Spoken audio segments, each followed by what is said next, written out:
নমস্কার বন্ধুরা, প্রিয়াস কিচেনের আরও একটি নতুন পর্বে আপনাদের সকলকে স্বাগত জানাই। আজ আমি আপনাদের সাথে পনির ক্যাপসিকাম মশালার রেসিপিটি শেয়ার করব। তাহলে চলুন এবার রান্নাটি শুরু করা যাক।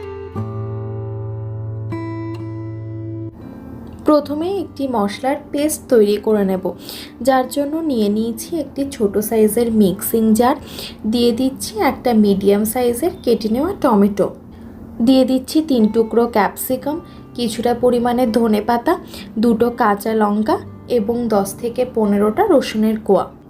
এবার এটার একটা মিহি পেস্ট তৈরি করে নিচ্ছি।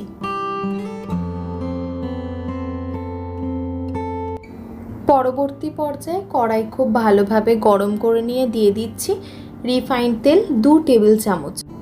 তেল ভালোভাবে গরম হয়ে গেলে এক এক করে পনিরের কিউবগুলো তেলে দিয়ে দিচ্ছি।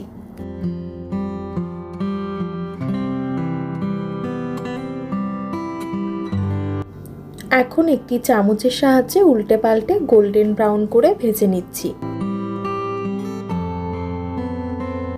পনিরগুলো ভাজা হয়ে গেছে, এখন অন্য একটি পাত্রে তুলে রাখছি। পনিরগুলো ভাজার পর একটু নুন জলে ভিজিয়ে রাখলে পনিরগুলো নরম থাকবে।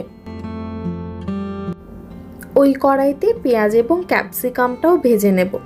আমি এখানে একটা মিডিয়াম সাইজের পেঁয়াজ এবং একটা মিডিয়াম সাইজের ক্যাপসিকাম নিয়েছি। এগুলোকে হাই হিটে 1 মিনিটের জন্য ভেজে নিচ্ছি। ভাজা হয়ে গেছে, এখন তুলে একটি অন্য পাত্রে রাখছি।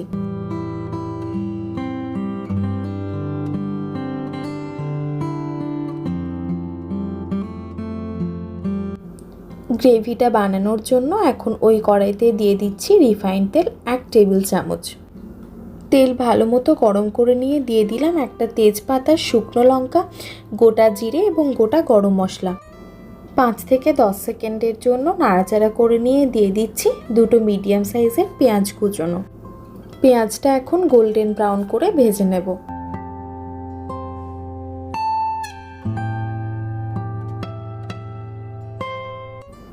দিয়ে দিলাম আদা বাটা 1 চামচ।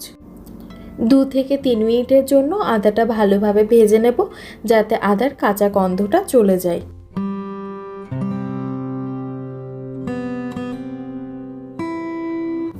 দিয়ে দিচ্ছি হলুদ গুঁড়ো 1/2 চামচ, কাশ্মীরি লাল লঙ্কার গুঁড়ো 1 চামচ, 1/2 চামচ ধনে গুঁড়ো এবং স্বাদ অনুযায়ী লবণ।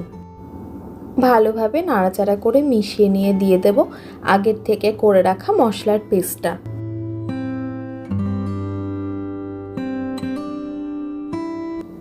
এখন 3 থেকে 4 মিনিট সময় ধরে মিডিয়াম হিটে মশলাটা নাড়াচাড়া করে ভালোভাবে কষিয়ে নেব।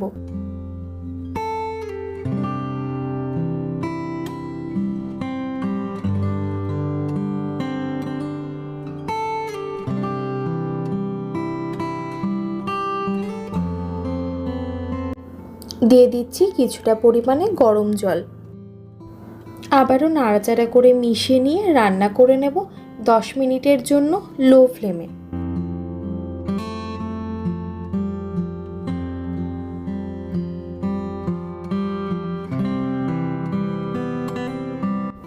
দিয়ে দিলাম 2 চামচ টক দই। টক দইটা আমি 1 চামচ চিনি দিয়ে ফেটিয়ে রেখেছিলাম। এই সময়ে গ্যাসের ফ্লেমটা লোতে রেখে কন্টিনিউ নাড়তে থাকবো। দিয়ে দিচ্ছি ভেজে রাখা ক্যাপসিকাম এবং পেঁয়াজ।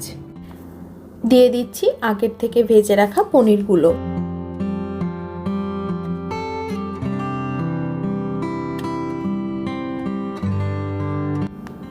আবারও নাড়াচাড়া করে মিশিয়ে নিয়ে রান্না করে নেব 5 মিনিটের জন্য মিডিয়াম টু হাই ফ্লেমে।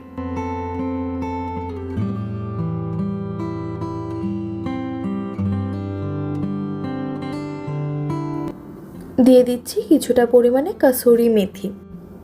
আবারও নাড়াচাড়া করে মিশিয়ে নিয়ে 5 মিনিটের জন্য স্ট্যান্ডিং টাইমে রেখে সার্ভ করুন পনির শিমলা মির্চ মশালা। সম্পূর্ণ ভিডিওটি দেখার জন্য ধন্যবাদ। আশা করি আপনাদের ভালো লেগেছে। ভিডিওটি ভালো লেগে থাকলে লাইক, কমেন্ট, শেয়ার এবং চ্যানেলটি সাবস্ক্রাইব করার অনুরোধ রইল। আবারও দেখা হবে আরও একটি ভিডিও নিয়ে। ধন্যবাদ, ভালো থাকবেন।